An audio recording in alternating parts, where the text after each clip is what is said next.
आदि ब्रह्मा आदिनाथ के पुत्र भरत के नाम से जाने जाने वाला यह देश भारत, जिसकी हम सभी लोगों ने और भारतवासियों ने कल इस राष्ट्र की 77 वर्ष पूर्ण होने के उपरांत 78वीं स्वतंत्रता दिवस एक राष्ट्रीय पर्व के रूप में मनाया। कल जैसा आचार्य भगवान ने अपने प्रवचन में कहा था कि वास्तविक स्वतंत्र कौन होता है। हम सभी तो कर्माधीन हैं, इसलिए अभी तक हम क्या है, परतंत्र। लेकिन हमने कल जो व्यवहारिक तौर पर राष्ट्र के नाते अपनी राष्ट्रीयता के लिए कल जो स्वतंत्रता दिवस मनाया, उसमें ध्वजारोहण भी किया। उस ध्वजारोहण में 3 रंगों से मिलकर के यह ध्वज बनता है, जिसमें 3 रंग होते हैं जो हमें सुख, समृद्धि और शांति का प्रतीक प्रदान करते हैं। या इस प्रकार से ले लें कि त्याग, साहस और धैर्य का प्रतीक करते हैं। और उसके बीच में मध्य में बनने वाला एक अशोक चक्र होता है। क्या होता है? अशोक चक्र। उसमें क्या होता है? उसमें 24 लाइनें होती हैं, आरे कहते हैं जिनको, और वह यह प्रतीक होते हैं कि यह 24 तीर्थंकर के प्रतीक वह 24 लाइनें हुआ करती हैं, जो हमें संदेश दिया करती हैं कि जिन धर्म के अनुसार इन 24 तीर्थंकरों की, भगवानों की वंदना करने से, पूजा करने से हमारे अशोक का अर्थ क्या होता है? शोक से रहित।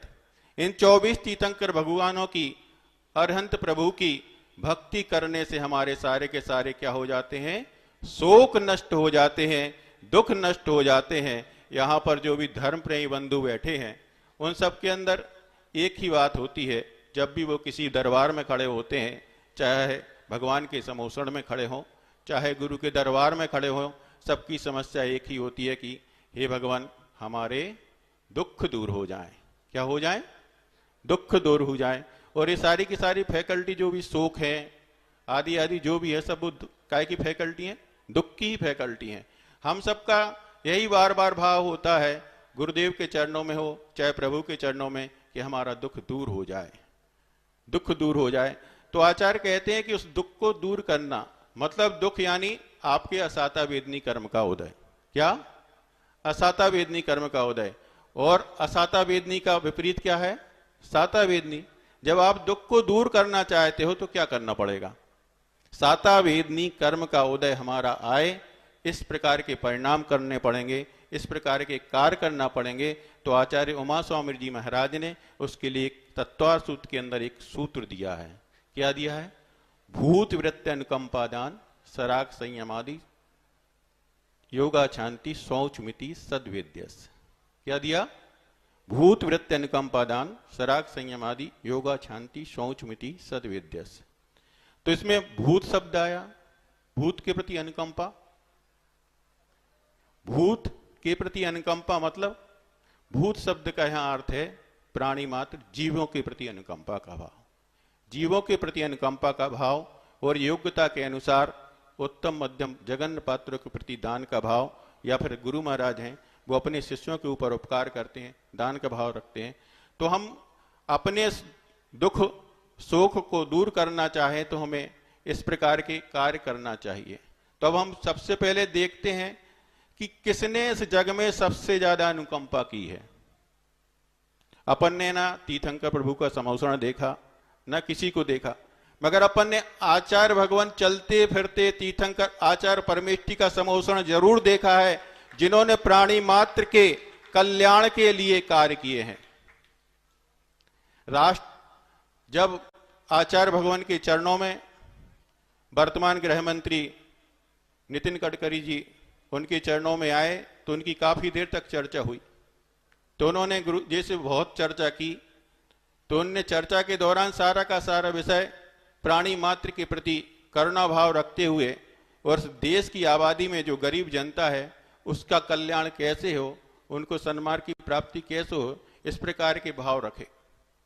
तो उन्होंने जब अपना वक्तव्य दिया तो उन्होंने अपने वक्तव्य में सबसे पहले यही शब्द लिया कि अभी तक मैं जिन भी संतों के पास गया, जिन भी साधुओं के पास गया, सबने अपने अपने धर्म की बात की है, अपने अपने धर्म के लिए कुछ कहा है, लेकिन मैंने एक ऐसा संत, ऐसा साधु देखा है जिसने मात्र अपने लिए कुछ ना कह करके इस राष्ट्र के हित की चिंता की है, जिसने प्राणी मात्र के कल्याण की भावना रखी है। और ऐसे अनेकों, जब ऐसे प्रधानमंत्री जी, राष्ट्रपति जी, जब भी ऐसे ऐसे बड़े व्यक्तित्व, महापुरुष, जो व्यवहारिक महापुरुष हैं, वो गुरुदेव के चरणों में आए तो आचार्य महाराज ने ऐसी कई बातें रखी। स्वदेशी अपनाओ, भारत बचाओ, भारत को फिर से पुनः भारत की ओर लौटाओ, और हिंदी भाषा का प्रयोग, इस प्रकार से कई, भारत का नाम भारत होना चाहिए। तो उसमें सबसे पहले आचार्य भगवान ने अनुकंपा का भाव रखते हुए यह कहा कि अभी हमने एक थोड़ी सी बच्चों ने क्लिपिंग सुनाई, उसके अंदर उन्होंने एक भाव रखा गुरुदेव ने कि आज जेलों में, हाथों में हथकड़ी सुनाई देती है। क्या सुनाई देती है? जेलों में, हाथों में हथकड़ी की आवाज सुनाई देती है। हम चाहते हैं कि आज इस जेल में इस प्रकार का उपक्रम, इस प्रकार का कार्य होना चाहिए ताकि उन कैदियों के हाथों में हथकरघे की आवाज आनी चाहिए। क्या आनी चाहिए? हथकरघे की आवाज आनी चाहिए। क्योंकि जो राष्ट्र की न्यायिक व्यवस्था है उसमें न्याय तो दिया जाता है। क्या होता है? न्याय तो दिया जाता है, मगर अपने उस न्याय के साथ में स्थितीकरण और उपगूहन करने का कोई उपक्रम नहीं है। मगर जिन धर्म में सम्यक दर्शन के अंतर्गत क्या आता है? स्थितीकरण और उपगूहन का अंग आता है। तो आचार्य महाराज ने एक हाइको भी दिया है, वो हमारे कमरे के बाहर लिखा था, इसलिए मुझे याद आ गया। बचो बचाओ, किससे? बचो बचाओ, पापी से, पापों से, पापी से ना पुण्य कमाओ। बचो बचाओ, पापों से, पापी से ना पुण्य कमाओ। तो आचार्य महाराज ने इस प्रकार का, जो जेल में रहने वाले कैदी थे, उन्होंने कर्म के उदय में कोई पाप कार्य कर दिया होगा, कर्म के उदय में उन्होंने कोई पाप कार्य कर दिया होगा, तो उसका भुगतान तो वो आज जेल में रहकर कर रहे हैं, मगर आगामी भविष्य में वो इस प्रकार की पुनरावृत्ति ना करें, उनका स्थितीकरण करते हुए और उनके लिए इस प्रकार का उपक्रम प्रदान किया कि ताकि वह जेल में रह करके उस हथकरघा का कार्य करके अपनी आजीविका चला सकें, और जब जेल से बाहर पहुंचे तो वहां पर जाकर अपनी आजीविका चलाएं और साथ में शांति के साथ, सौहार्द के साथ शाकाहार को अपनाते हुए अपने परिवार का निर्वाह करें। ऐसी अनुकंपा की भावना, ऐसे अनेकों क्षेत्र में आचार्य महाराज ने कार्य किए हैं। जैसे दूसरी ओर से अपन देखें कि आचार्य महाराज का यह हथकरघा का उदय हुआ कैसे, श्रमदान की कल्पना हुई कैसे?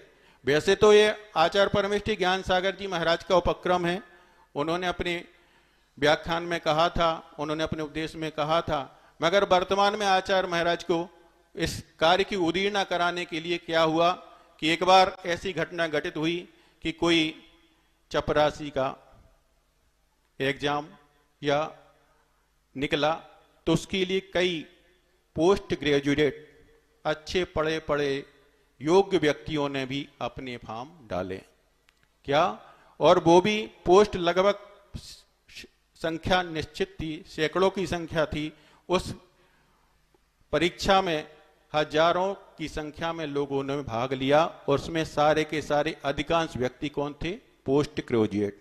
और जबकि वो परीक्षा पास करने जिनकी योग्यता थी वो कितनी थी? मैट्रिक वालों की, मैट्रिक वालों की परीक्षा थी, और उसमें पोस्ट ग्रेजुएट व्यक्तियों ने भाग लिया। तब आचार्य महाराज के अंदर एक पीड़ा आई, कितनी बेरोजगारी है, कितनी बेरोजगारी है, क्यों ना हम इन सबको स्वाश्रित बना दें, क्यों ना हम इन सबको स्वाश्रित बना दें, इस प्रकार का उनको एक उपक्रम प्रदान कर दें जिसके द्वारा वे अपने जीवन का निर्वाह कर सकें। और उन्होंने ऐसे अपने भावों को कुछ हमारे संघस्थ आचार्य महाराज के आज्ञा से चलने वाले कुछ ब्रह्मचारी भाइयों को इस कार्य में जोड़ते हुए उन्होंने उनको हथकरघा का प्रशिक्षण दिला करके और इस प्रकार के कार्य को आगे बढ़ाया। तो आचार्य महाराज का बुंदेलखंड में अधिकांश प्रवास हुआ, तो उन्होंने हर घर में देखा कि आचार्य महाराज ने देखा कि पहले हर घर में यहाँ क्या बनती थी, बीड़ी बनती थी। क्या बनती थी? बीड़ी बनती थी, जिन्हें हम भारत की शासन के अनुसार कहा जाता है लघु और कुटीर उद्योग के माध्यम से ही भारत की अधिकांश आबादी अपना घर का अपने जीवन का निर्वाह करती है। तो यह वर्तमान परिवेश के अनुसार बीड़ी आदि जैसे जो कुटीर उद्योग थे, बड़ी बड़ी मशीनरी के आने के कारण दिन प्रतिदिन क्या होते जा रहे हैं, बंद होते जा रहे हैं। तो आचार्य महाराज ने कहा कि यह हथकरघा का उपक्रम फिर से पुनः चालू किया जाए, ताकि अपने हर प्रत्येक व्यक्ति स्वाश्रित हो जाएगा और उनके जीवन की निर्वाह की प्रक्रिया चालू हो जाएगी। मगर इसके साथ आचार्य महाराज की आध्यात्मिक दृष्टि भी थी। क्या थी? आध्यात्मिक दृष्टि थी और प्राणियों के प्रति अनुकंपा करने के भाव भी था। तो उन्होंने कहा कि इसके माध्यम से जो भी वस्त्र का निर्माण होगा वह कैसा होगा, शुद्ध होगा और अहिंसक होगा। अभी तक जो भी पावर लूम से बनने वाला वस्त्र हुआ करता है वह अशुद्ध होता है, उसमें जो धागा चलाया जाता है वह धागा विदेशी भी हो सकता है, ये मेरे को पक्का मालूम नहीं, विदेशी भी हो सकता है, लेकिन उसमें जो पक्का करने के लिए पदार्थ उपयोग किया जाता है जिसके माध्यम से वो पावर लूम में उपयोग हो पाता है, इतना पक्का किया जाता है। जैसे अपन लोग जब पतंग उड़ाते थे ना, तो धागा को पक्का करने के लिए क्या लगाते थे, उसमें माजा लगाते थे, कांच आदि का बना के लगाते थे ताकि वो धागा पक्का हो जाए। उसी प्रकार से उस धागे को पक्का करने के लिए मटन टेरो नाम का एक पदार्थ उपयोग किया जाता है जो मांस से निर्मित होता है। तो उस मांस से निर्मित धागे से बनने वाले अशुद्ध वस्त्रों का प्रयोग हम ना करें और स्वाश्रित जीवन यापन हर व्यक्ति, प्रत्येक व्यक्ति कर सके, इसलिए आचार्य महाराज ने इस प्रकार के हथकरघा उपक्रम का शुभारंभ किया, जिसके माध्यम से अनेक ऐसे जीवों के ऊपर अनुकंपा रखी जो अपने आप को एक प्रकार से हीन मानने लगे थे। उनके लिए जेलों में इस प्रकार के उपक्रम को खुलाया ताकि वह जेल से बाहर आने के बाद अपनी जीवन यापन करें और पुनर्स्थापित हो सकें। और प्रत्येक घर में आज सैकड़ों और हजारों लोगों को लिए इस प्रकार का यह कार्य करने को मिल रहा है और साथ ही साथ उन्हें सम्यक दर्शन की भी प्राप्ति हो सकती है, हो रही है। हमारे जो भी उपक्रम में हमारे भाई लोग इस प्रकार से जोड़ रहे हैं, उन सारे लोगों के लिए अहिंसक उपदेश दिया करते हैं और उन्हें सप्त व्यसन का त्याग कराया करते हैं।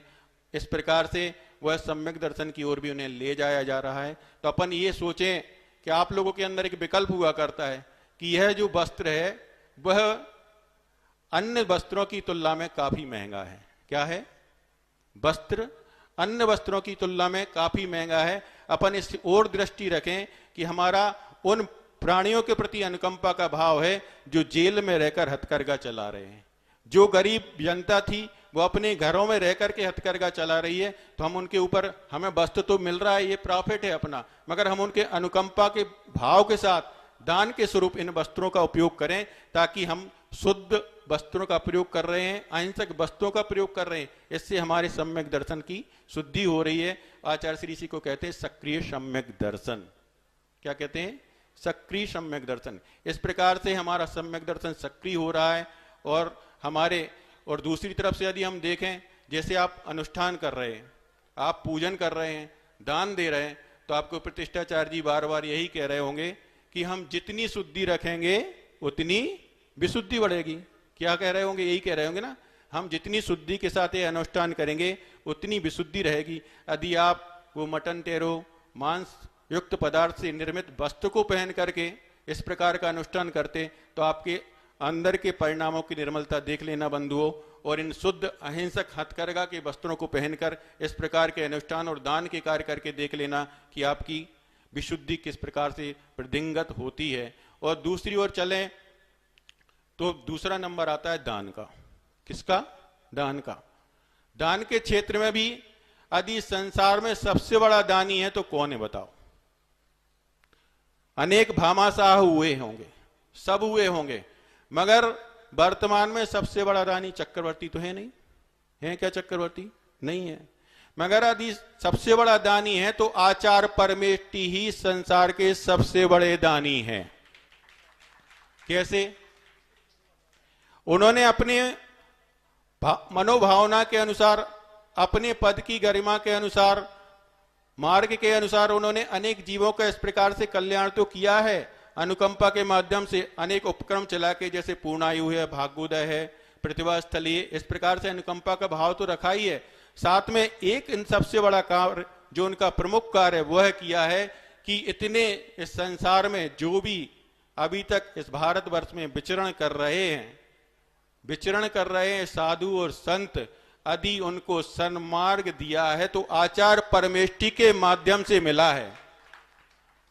जो भी संत मिलेंगे अलग अलग मान्यता के भी हो सकते हैं, मगर यदि सन्मार्ग वास्तव में किसी से प्राप्त किया है तो उनके अंदर से एक ही आवाज मिलेगी कि हमें आचार्य परमेष्टि भगवान गुरुदेव श्री समय सागर जी, आचार्य परमेष्टि गुरुदेव श्री विद्यासागर जी महाराज को देख करके ही इस प्रकार के वैराग्य भाव हुए हैं कि उनके माध्यम से जिन भी है रत्नत्रय को प्राप्त किया है, तो उनके माध्यम से किस प्रकार से जीवों की रक्षा हो रही, अनुकंपा के भाव हो रहे। प्रतिदिन प्रति समय वह अपाय विचय ध्यान कर रहे हैं, प्रति समय क्या भाव कर रहे हैं कि हमें किसी भी प्राण, संसार के जगत के जितने भी जीव हैं वो क्या रहें, सुखी रहें, निरोगी रहें। क्या करें? इस प्रकार का भाव कर रहे हैं। और दूसरी ओर से वो इस प्रकार की प्रवृत्ति कर रहे हैं कि सटकाय जीव हनन से, सटकाय के जितने भी जीव हैं उनकी हमारे द्वारा किसी भी प्रकार से हिंसा ना हो जाए, अन्य प्रकार से अपनी इस प्रकार से प्रवृत्ति करके आदि सबसे बड़े दानी आचार्य परमेष्टि है। और उनके माध्यम से इस प्रकार से महाव्रत रत्नत्रय को पा करके अनेक जीवों के ऊपर अनुकंपा तो की है, साथ ही साथ सैकड़ों की संख्या में, हजारों की संख्या में व्रती बना करके इस प्रकार से भी जीवों पर अनुकंपा की है। और व्रत आदियों का दान करके सबसे बड़े दानी कौन है? आचार्य परमेष्टि। और दूसरी ओर से कहा जाए तो तीर्थंकर प्रभु तो अपने सामने है नहीं, भगवान का समोषण तो अपने पास है नहीं, मगर अपने आचार्य परमेष्टि, गणधर परमेष्टि मुख्य क्या होते हैं?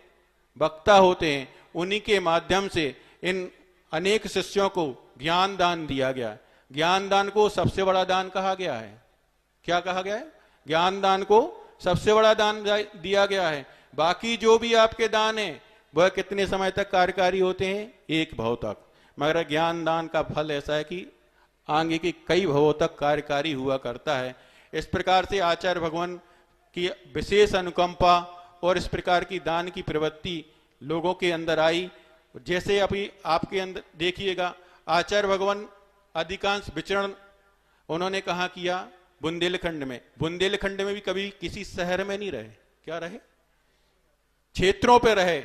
और क्षेत्रों पे रहने के कारण जो आपको घर छोड़ करके, सब परिग्रह को त्याग करके और आहार दान देने की जो परिचर्या सिखा गए, वो आचार्य भगवान की कृपा है, जिसके माध्यम से ही आज आपके जीवन में दिन प्रतिदिन वृद्धि होती दिखाई दे रही है।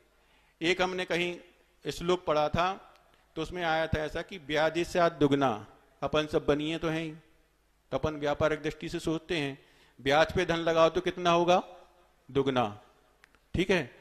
और व्यवसाय में लगाओ तो कितना होगा? चौगुना, ठीक है। और अन्य कार्य में लगा दोगे तो कितना? सैकड़ों गुना हो जाएगा, 1000 गुना हो जाएगा। मगर उसमें इस प्रकार से लिखा गया था कि यदि पात्र को, सदपात्र को दान दोगे तो आपका दान सहस्त्र गुना फल देगा, हजारों गुना और असंख्यात गुना फल भी दे सकता है। तो ऐसे हम सबको उत्तम उत्तम पात्र आचार्य परमेष्टि के रूप में मिले हैं। और उनकी प्रतिकृति कौन? आचार्य समय सागर जी महाराज मिले हैं, जिनके माध्यम से हमें अपने उत्तम उत्तम पात्र को दान देने का अवसर प्राप्त हो रहा है। अब समय तो हो रहा है, एक छोटा सा प्रसंग अनुकंपा को लेकर के सुना दें आप लोगों के लिए कि एक बार एक बालक अध्ययन करने के लिए अपने गांव से शहर की ओर जाता है। अपने गांव से शहर की ओर जाता है तो उसकी आर्थिक स्थिति काफी कमजोर थी। आर्थिक स्थिति काफी कमजोर थी। उसके पास शिक्षण प्राप्त करने के लिए पैसे नहीं थे और यहां तक कि पुस्तकें आदि खरीदने के लिए उसके पास भी पैसे नहीं थे। और वह शहर की ओर चला जाता है तो वहां जाकर के प्रतिदिन स्कूल के समय से जो समय बचता था प्रातःकाल उठ करके कुछ भी सामग्री का व्यापार करता था। सब्जी भाजी का ले लो या अखबार आदि का भेंट करने का कार्य करता था। तो ऐसा करके अपना जीवन यापन कर रहा था और शिक्षण को प्राप्त कर रहा था। एक बार उसके साथ ऐसी घटना घटित होती है कि वह प्रतिदिन के अनुसार अपने कार्य कर रहा था। लगातार 2 दिन से वह जो कार्य कर रहा था, जो भी वह सामग्री बेचता था, उसके लिए किसी प्रकार से अर्निंग नहीं हो रही थी, पैसों की आमदनी नहीं हो रही थी। तो वह 2 दिन से भूखा था। भूखा था तब उसने सोचा क्या किया जाए। भूखा था तो ऐसे ही सोचते सोचते जब तीसरे दिन फिर से निकला, फिर वही बात, फिर वही खाली का खाली रह गया। पूरे शहर में घूम लिया, कहीं भी उसके व्यवसाय की जो सामग्री थी बिकती हुई नहीं दिखाई देती और दूसरी ओर से क्षुधा की वेदना उसको सता रही थी। तो उसके मन में विचार आया कि अब यह क्षुधा वेदना मुझे बहुत सता रही है और मेरे स्कूल का समय हो गया है, अब मुझे स्कूल समय पर जाना पड़ेगा। तो उसने सोचा कि अब पास में जो घर है वहां जाकर के मैं उनसे कम से कम पानी मांग के तो पी ही सकता हूं। भोजन आदि तो नहीं मांग सकता, मगर पानी तो कोई फ्री में भी दे सकता है, तो मैं पानी मांग के पी सकता हूं। तो वह पास में ही जो घर था उस घर की ओर जाता है और अब दरवाजा खटखटाता है। तो जैसे ही उस दरवाजे को खटखटाता है तो अंदर से एक महिला, एक स्त्री पर्याय की आवाज सुनाई देती है। तो उसने खटखटाना बंद कर दिया और जैसे ही उसने थोड़ी देर वहां पर रुका तो वहां से अंदर से वो बहन आती है और दरवाजा खोलती है। तो वह सकपका जाता है, डर जाता है, अब ये तो हमारे बराबर की बहन है, मैं इससे क्या बोलूं। तो वह फिर भी संकोच करते हुए उसने धीमे स्वर में कहा कि बहन, मुझे बहुत तेज प्यास लगी हुई है, मुझे थोड़ा पानी मिलेगा क्या। इस प्रकार का निवेदन जब उसने किया तो वह बहन उसके मनोभावों को समझ गई, उसकी अंतरंग की पीड़ा को समझ गई। तो उसने पानी की जगह एक गिलास दूध लाके उस भाई को दे दिया। तो उस भाई कहता है कि बहन, मैंने तो पानी मांगा था, तुमने दूध क्यों दे दिया।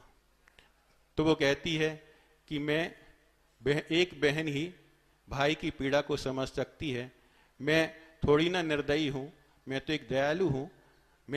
मेरे परिवार के यही संस्कार रहे हैं कि कोई भी व्यक्ति यदि दरबार पर आए तो उसको भूखा नहीं जाने देना।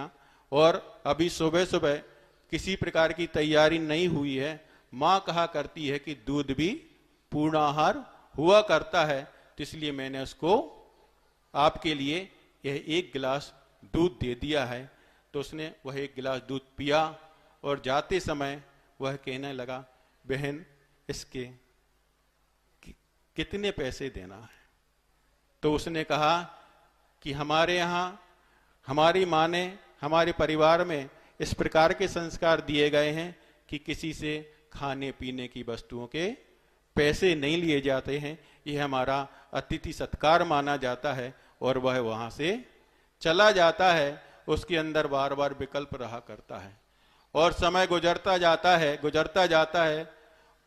एक समय ऐसा आता है कि वह बालक पढ़ के बड़ा हो जाता है, पढ़ करके होनहार बालक के रूप में अपना जीवन यापन करने लगता है।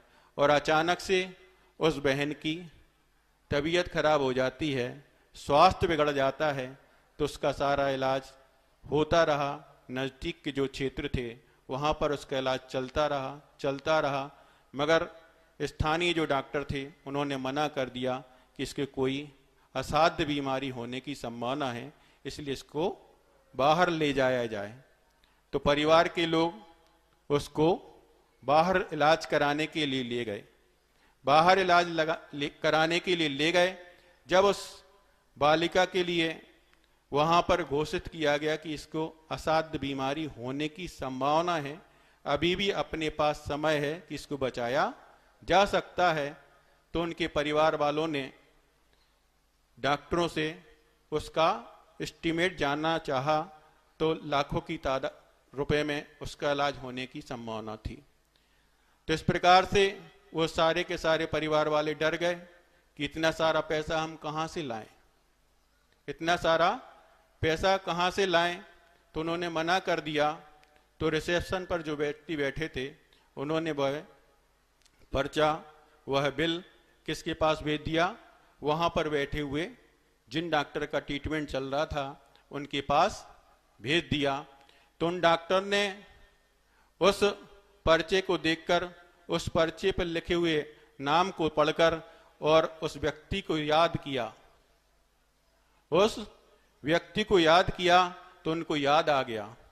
तो उन्होंने ने कहा कि कोई बात नहीं, पैसे नहीं हैं तो कोई बात नहीं, अभी इनका इलाज चालू कराया जाए, अभी इनका इलाज चालू कराया जाए। तो उनके माता पिता, परिवार के जो लोग थे, वो सब हक्के बक्के रह गए कि हम इतना सारा पैसा कहां से देंगे। तो डॉक्टर साहब ने बोला कि अभी हम इलाज चालू करते हैं, आप लोग अपनी व्यवस्था जुटा सकते हो तो जुटा लो, हम फिर उसके बाद देखते हैं। अभी तो हम उस व्यक्ति को बचाना चाहते हैं, इसलिए हम इलाज प्रारंभ करते हैं। तो उस डॉक्टर ने उस बालिका का इलाज प्रारंभ कराया। वह बालिका ठीक होने की स्थिति में आ गई और धोखे से वह पर्चा और बिल उसके हाथ में लग गया। क्या हो गया? पर्चा और वो बिल उसके हाथ में लग गया।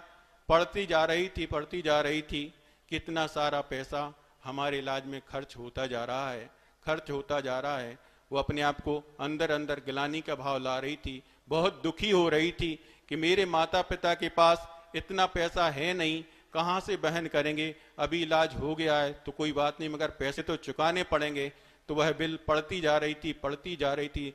आखिरी में जब उसने देखा कि यह तो लाखों की संख्या में पैसे बहन करना है, मगर उस बिल के नीचे एक नोट लगा था, उसमें लिखा था इस इलाज की कीमत मात्र 1 गिलास दूध। क्या लिखा था? इस इलाज की कीमत मात्र 1 गिलास दूध। इसलिए हम सबके अंदर भी हर समय, प्रति समय यही भाव होना चाहिए कि जो भी इस संसार में जीव हैं, उनके प्रति अनुकंपा का भाव, दया का भाव, करुणा का भाव होना चाहिए। आपके द्वारा की गई करुणा, आपके द्वारा की गई किसी प्राणी मात्र के प्रति दया, आपके द्वारा की गई किसी जीव के प्रति अनुकंपा और उत्तम उत्तम पात्र को दिया गया दान किस समय, किस विपरीत परिस्थिति में आपको फल दे करके आपके इस प्रकार का पुण्य संचय करने से इस प्रकार के आपके दुख और संताप दूर हो सकते हैं। तो इस प्रकार से आचार्य भगवान की मनोभावना के अनुरूप, उनके द्वारा दिए गए मार्गदर्शन के अनुरूप जो भी प्रकल्प उनके चल रहे हैं, जो भी कार्य उनके द्वारा कराए जा रहे हैं, उनके आशीर्वाद से हो रहे हैं, चाहे जिनालय के क्षेत्र में, चाहे श्रमदान हथकरघा आदि हो, चाहे पूर्णायु हो, चाहे भाग्योदय हो, चाहे प्रतिभास्थली हो। इस प्रकार से उन्होंने सब प्रकार से जो 7 प्रकार के दान के क्षेत्र आते हैं या 4 प्रकार के दान के क्षेत्र आते हैं, इस प्रकार से हम अनुकंपा, दया, दान और करुणा से जुड़ करके अपना आत्म कल्याण कर सकते हैं। ऐसी पवित्र भावना के साथ पूज्य गुरुवर श्री समय सागर जी के चरणों में 4 पंक्तियां। समय समय के पूर हो, मैं से हो अति दूर, मम्मन से मत दूर हो, बिनती हो मंजूर। बाल मात्र भी ज्ञान ना, मुझ में मुनि बाल, बवाल भव का मम मिटे, गुरुपद में मम भाल, गुरुपद में मम भाल, गुरुपद में मम भाल। चलो संत श्रोमणी आचार्य भगवान गुरुदेव श्री समय सागर जी महाराज की, 3 कम 9 महामुनि राजों की, मुनिवर श्री निराला सागर जी महाराज की। खड़े हो जाओ।